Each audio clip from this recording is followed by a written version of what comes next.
Nah, kita kan tahu Pak Ustadz itu kan asal dari Makassar yo, Sulawesi. Iya. Ini ada hidangan spesial otentik dari Makassar mie. Namanya? Barongko mie. Barongko mie. Dan kalau mau dibahasakan barongko itu adalah berkah. Oh, berkah artinya. Berkah, barongko. Oh gitu barongko. Banyak berkahnya ya. Jadi kan berkah. Karena orang Makassar itu kosakatanya kagak ngangka, maka berkahnya berubah jadi Barongko. Berkah. Kalau Makassar itu kan berpasang-pasangan kata-katanya. Oh gitu. Tarik sis. Barongko. Tapi mengingatkan ini kan dari Makassar. Ya. Mengingatkan Pak Ustadz masa-masa pas lagi di Makassar dulu. Apa yang mengingatkan? Sebenarnya makanan Makassar itu banyak banget. Ini kan manis-manis semuanya banyak. Biji nangka. Biji nangka dimakan? Iya. Biji nangka yang keras itu? Bukan. Bentuknya aja Bentuknya kayak biji nangka. Oke Pak Ustadz makan biji nangka yang bulat-bulat itu bukan? Bentuknya aja. Pokoknya makanan Makassar itu enak banget. Palu basah kan? Oh, palu basah itu beda lagi. Itu makanan berat. Palu butung ya? Palu butung beda. Es hijau, es hijau. Pisang hijau. Pisang hijau. Jadi Pisang banyak. ape. Pisang ape? Ape, ya ape. Pisang epe. Epe. Pisang yang di kan Di baru kasih- mek gitu kan? Oh, ada gula merahnya, terus ada duriannya. Nah, Ustadz aku mau nanya deh, Ya. jujur ya. Kan kalau ngomongin ini kan berarti ingat masa lalu nih. Ya. Dan sekarang kan aku ngeliat Ustadz nih. Ustadz siapapun itu kan positive vibe ya kan. Terus selalu memberikan siraman-siraman kolbu ilmu yang benar-benar kita tuh jadi kayak berbuat baik lah gitu. Nah kalau Ustadz sendiri mohon maaf nih ya Pak Ya, Ustadz. enggak apa-apa. Dulunya pernah punya kenakalan remaja nggak sih atau pas kecil? Untungnya saya itu berada di lingkungan pesantren. Kesalahan paling terbesar saya adalah main di jalan. Kenapa tuh? Kebetulan di pengajian saya itu, pengajian tidak boleh ada anak-anak main di jalan. Sementara rumah saya kan depannya adalah jalanan. Jalan raya. Jalan raya. Jalan lah. Pak Ustadz main di jalanan? Main di jalanan. Main apa? Main itu yang digaris, terus jaga gawang, terus itu. Oh gangseng. Benteng ya, gasin. Itu mah nggak nakal, itu mah main. Ya tapi kan mainnya jalan. Nih, nakal nih. Nakal. Coba kayak mana, nakal. Bang? Nakal. Kiki. Menurut Coba, Kiki Kiki. nakal tuh kayak gimana? Yang nakal itu. Ayah aku dulu Masya Allah. Dia sampai sekarang belum tahu. Dia akan tahu sekarang. Nonton ntar. Jadi dulu tuh ayah aku tuh Masya Allah, dia tuh bisa bantu orang lewat doa. Doanya tuh ditaruh di botol-botol air minum. Yang pakai ayat-ayat tuh. Gitu tuh. Nah jadi di rumah aku tuh dulu waktu kecil, itu di satu lemari tuh ada botol-botol itu doa orang. Titipan doa. orang tuh udah banyak. Ya. Nah lagi bulan puasa, habis main sepeda. Iya, sepeda gimana? Sepeda. Itu sepeda sirkus ya maksudnya. Sepeda. Yang punya anak kecil Pak Ustadz disuruh puasa sampai full. Kepanasan. Saya diam-diam lah minum itu salah satu air doa. Terus kan langsung panik dong. Duh, ini air doa yang minta doanya apa ya? Akhirnya aku langsung diam-diam ke dapur, nyalain dispenser, aku isi ulang. Aku doain pakai doa makan. Udah gak manjur. Gara-gara lu salah doa. Jadi memang harus apa-apa. Jadi kalau ada air itu dibuka terus kita doain. Iya. Manjur ya. Manjur ya. Makanya ada orang kan kalau misalnya sakit kan suka kayak dibacain Al-Fatihah gitu Pak Ustadz Ya. ya. Karena gini, apapun yang kau niatkan setelah baca surah Al-Fatihah itu dijabah. Masya Allah. Nah ngomong-ngomongin air doa. Mudah-mudahan air doa ini manjur untuk pendampingnya satu ini. Oh, Ini cocok banget nih. Kita Udah gak sabar dong pasti. ini Yang dia. tadi sebatnya gantung di segmen 1. ini. Udah datang. Nah, Pak Ustadz rapi-rapi dulu Pak Ustadz. Siap ya. Siap sini dulu ya Pak Ustadz. masuk. Masuk. Oh. Assalamualaikum. Waalaikumsalam. Baik dong. ada teman saya. Ini cocok. Emilia Contessa. Cocok. Dengan ada tepuk tangan dulu buat Bella. Cocok sama Pak Ustadz.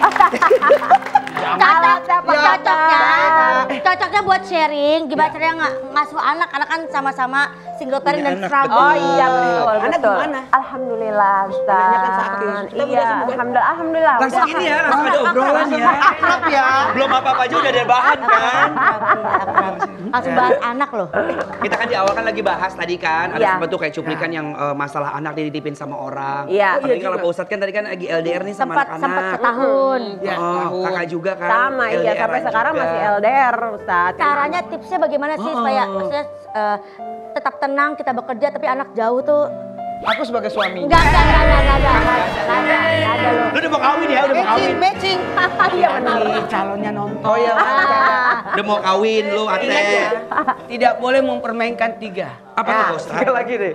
Jangan mempermainkan nikah, Nikah. jangan mempermainkan talak, dan jangan mempermainkan rujuk. Rujuk, nikah, talak sama rujuk. Ya, jadi kadang-kala nih buat yang di rumah. Kadang-kala aku kalau keluar rumah saya jadi bujangan. Berarti dengan sendirinya dia sudah menalak istri. Oh iya. Innalillahi. Tak boleh. Bercanda pun nggak boleh, bercanda ya, boleh. Karena bercandanya 3 ini akan dikategorikan benar. Jadi yang saya nikahkan, ayo jangan PAP dan sebagainya. Itu hati-hati. Oke. Jangan sampai itu jadinya benar. Karena udah mau jadi doa ntar ya, Ya, Pak ya, Ustadz ya, ya. ya, Ya aku sebagai yang bukan suaminya. Udah, mesti dilanjutin.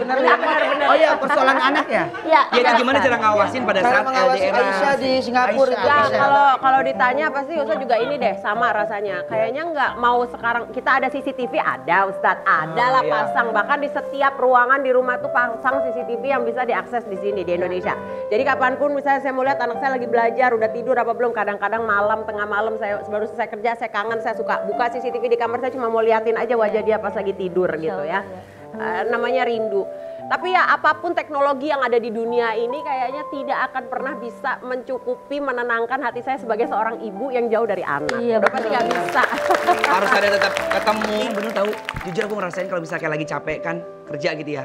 Pulang ke rumah mama, cuma duduk di sampingnya aja kayak Benar, gelendotan doang. hilang semua Langsung capeknya. tenang, iya. Tapi Ustadz gimana kalau misalnya kayak saya nih kan, saya kan single parent juga gitu, terus bekerja juga gitu, anak saya jauh, jadi kadang-kadang di saat-saat yang Ustadz tadi sebutin, saya nggak bisa berada di situ secara fisik gitu, bahkan pada saat waktu dia treatment sakit itu Ustadz, saya banyak harus meninggalkan anak saya karena saya harus bekerja, karena kan pengobatan butuh biaya, saya juga harus cari nafkah, nah itu gimana dong Ustadz kita sebagai seorang ibu? Seorang ibu kadang-kala harus meninggalkan anak sebagaimana Siti Hajar. Kemudian ada wanita-wanita yang hebat di zaman itu, di zaman Nabi juga banyak. Jadi seorang dipisahkan karena Ibu Musa. Kisah Ibu Musa yang sangat luar biasa. Dia harus memisahkan dirinya dengan anaknya, tapi ternyata Allah mempertemukan kembali. Jadi dengan niat untuk menafkahi anak, membesarkan anak, membiayai anak itu termasuk bagian daripada bentuk kasih sayang. Oh iya. Aja ya, 13 tahun. 12 setengah. 12 setengah. 12 setengah. OTW 13. Katanya udah curhat-curhat udah punya crush. Aduh, Udah punya gebetan. kan banget. 1, 2, 3. Sekali lagi. Excited ya Pak Ustadz ya? Iya, kayak lagi dipijet tadi. Apalah namanya anak-anak. Itu gimana tuh Kak? Ayo. Ya deg-degan lah Ustadz, gimana orang dia tiba-tiba ngomong pas kemarin saya lagi di Singapura pulang sekolah kan jemput sekolah. Terus lagi cerita-cerita gitu saya bisa gimana tadi dia sekolah terus ngomong ini ibu katanya.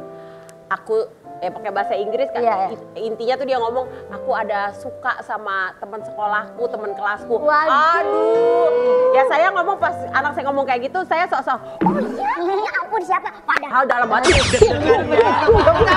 Khawatir ya Kak? Ini begini. Saya setuju apa yang dilakukan oleh Denanda. Kenapa? Ketika ada anak percaya sama orang tua, di saat itu Cerita. kita jangan pernah langsung menjat, menjelekkan, jangan.